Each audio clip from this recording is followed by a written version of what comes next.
O deputado Paulo Bilinski, do PL, propõe direito ao porte de arma para pessoas trans, assim consideradas por autodeclaração. A proposta é polêmica, mas revela algo muito maior. Se todos temos direito à vida, por que precisamos de permissão do Estado para autodefesa? Esta é o Visão Libertária, sua fonte de informações descentralizadas e distribuídas. Ajude a propagar as ideias de liberdade.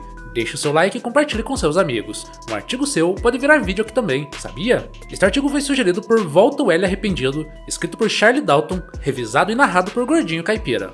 O deputado Paulo Bilinski, do Partido Liberal, protocolou o projeto de lei número 422 de 2026, propondo uma alteração na lei número 10.826 de 2003, mais conhecida como Estatuto do Desarmamento. A alteração propõe assegurar o direito ao porte de arma de fogo às pessoas autodeclaradas transexuais. De acordo com o texto, considera-se pessoa transexual aquela que assim se identifique, sendo suficiente a autodeclaração. E vai além, a administração pública não poderia impor requisitos ou restrições adicionais ao exercício desse direito. O projeto menciona princípios como dignidade da pessoa humana, igualdade material e liberdade individual. Também menciona dados amplamente divulgados, segundo os quais o Brasil lidera há anos estatísticas globais de assassinato de pessoas trans. O argumento central é de que trata-se de um grupo vulnerável, alvo frequente de violência, e o legislador deve reconhecer essa desigualdade fática, oferecendo um instrumento concreto de proteção. Mas quem é Paulo Bilinski? Seria algum militante esquerdista? Na verdade, está bem longe disso. Paulo Bilinski é delegado de polícia e é integrante da chamada Bancada da Bala, o rótulo utilizado de forma pejorativa para designar parlamentares ligados às forças de segurança e defensores do armamento civil. O termo é usado como xingamento, como se defender o direito de possuir armas fosse sinônimo da idealização da violência, mas a própria existência dessa bancada revela que há um setor político que reconhece a falência do modelo de segurança pública baseado apenas em proibição. Contudo, para podermos avançar na discussão sobre incentivos e possíveis distorções, é preciso contextualizar o pano de fundo maior que o projeto de lei pretende alterar.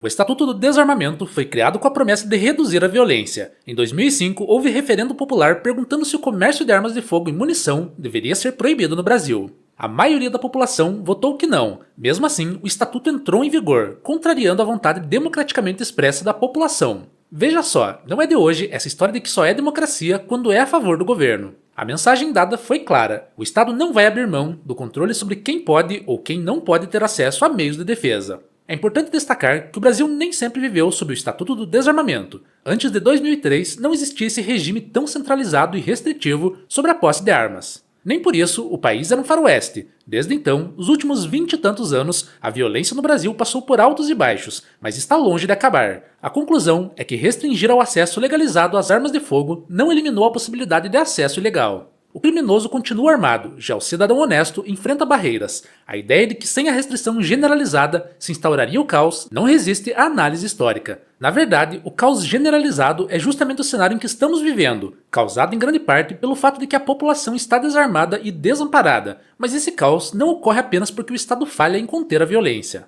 O Estado, na verdade, é o maior agente de violência organizada. Nenhum outro indivíduo ou organização criminosa sequer chega perto. O século XX é a prova disso. A Alemanha nazista, sob Adolf Hitler, desarmou grupos considerados indesejáveis antes de consolidar perseguições. Já a União Soviética, sob Joseph Stalin, concentrou o monopólio da força antes de promover expurgos e fomes que mataram milhões. A China, sob Mao Zedong, utilizou o aparato estatal para implementar campanhas que resultaram em catástrofes humanas em escala massiva. O Camboja, sob Pol Pot, eliminou qualquer possibilidade de resistência civil organizada. Toda ditadura começa concentrando poder, e concentrar o poder sempre começa com desarmar a população. E não é coincidência, é apenas uma estratégia política. Um governo coercitivo e autoritário precisa neutralizar a capacidade de reação e resistência popular. Do contrário, não duraria muito tempo.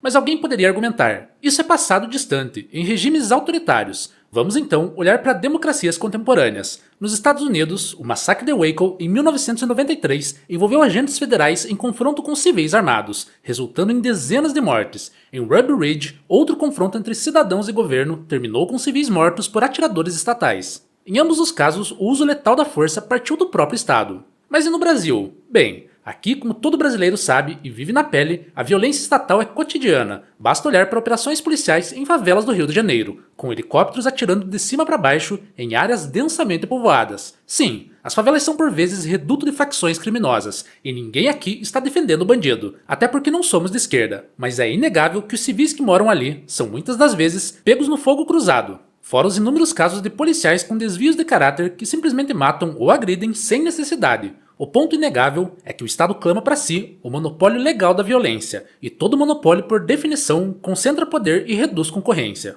No caso da violência, isso significa que apenas uma instituição decide quando, como e contra quem a força pode ser usada. O resultado é que o Estado é a única entidade que legalmente tributa, prende, confisca e pune, e é também o próprio Estado que define o que é crime e julga seus próprios excessos, por meio de instituições igualmente estatais. Portanto, a quem temos de culpar pela violência brutal e chocante que assola nosso país? Voltando ao PL número 422 de 2026, ele traz um reconhecimento implícito importante. O Estado até admite que não consegue proteger adequadamente determinado grupo vulnerável, só que ao invés de universalizar o direito à defesa, cria uma exceção. Ora, se o direito à vida é fundamental e universal, o direito à legítima defesa também deveria ser. Não faz sentido reconhecer que um grupo específico está vulnerável à violência e por isso merece acesso ampliado a meios de defesa, enquanto a população em geral permanece sujeita à burocracia e à discricionariedade estatal para conseguir se proteger.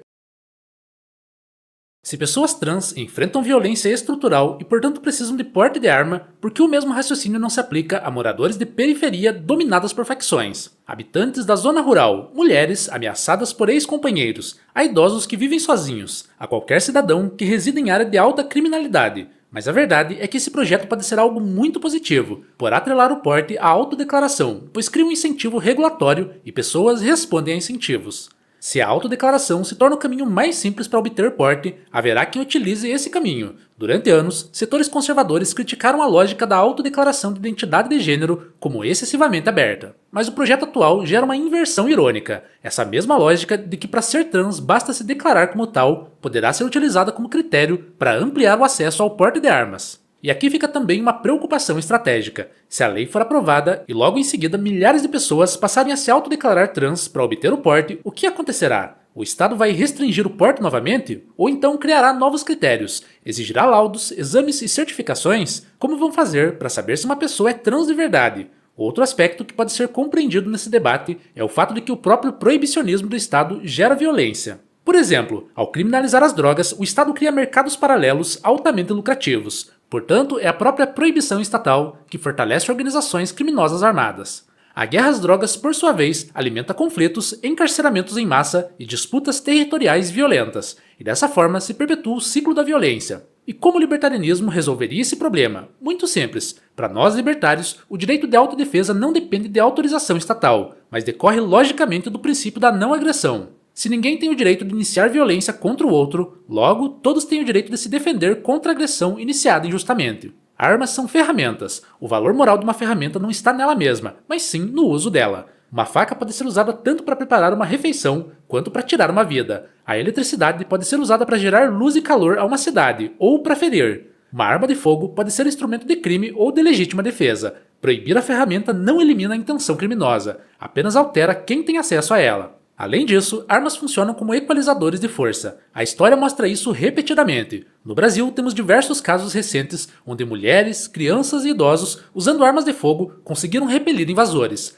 Nos Estados Unidos do século XIX, colonos armados eram capazes de se defender de invasões e ataques em contextos de fronteira onde o Estado simplesmente não existia. Durante revoltas contra regimes opressivos, a posse de armas foi instrumento de resistência. Uma pessoa fisicamente mais fraca, por meio das armas, pode neutralizar um agressor fisicamente mais forte. Esse fator de equalização é precisamente o que torna o tema tão sensível politicamente. Como o Estado se impõe através da violência, naturalmente será contra qualquer iniciativa para nivelar o jogo. Mas e no Brasil de hoje, o que pode ser feito? Primeiro, é preciso abandonar a ilusão de que mais restrição gera automaticamente mais segurança. Segundo, qualquer ampliação de acesso a armas deveria ser acompanhada de punição apenas em caso de uso criminoso, não baseada em burocracia preventiva, muito menos dependendo de autodeclaração de identidade. Terceiro, é necessário enfrentar políticas estatais que alimentam a violência, especialmente o proibicionismo irracional e a chamada guerra às drogas. Quarto, é preciso lembrar que direitos universais são mais estáveis do que exceções setoriais. Se o porte é legítimo como instrumento de sobrevivência para um grupo, o argumento lógico aponta para a universalização e não para a segmentação. O PL 422 de 2026 é provocativo porque expõe as contradições da esquerda. Ele utiliza a lógica de autodeclaração de identidade de gênero para tensionar o modelo restritivo do estatuto. No fim das contas, a pergunta não deveria ser se pessoas transexuais devem ter direito ao porte, mas sim sobre quem decide se o indivíduo pode se defender. Se a resposta continuar sendo o Estado concede a licença, então o direito não é direito, é apenas uma permissão, e permissões podem ser revogadas. A questão central permanece: você prefere depender de uma autorização política para proteger a própria vida ou defender que esse direito é inerente à sua condição humana? Obrigado pela audiência. Este é um canal colaborativo. Participe você também. Cadastre-se agora mesmo no nosso site visãolibertaria.com e envie os seus artigos por lá. Os colaboradores recebem recompensas em Bitcoin. Inscreva-se no canal e clique no botão da campainha para ser avisado de novos vídeos. Até a próxima!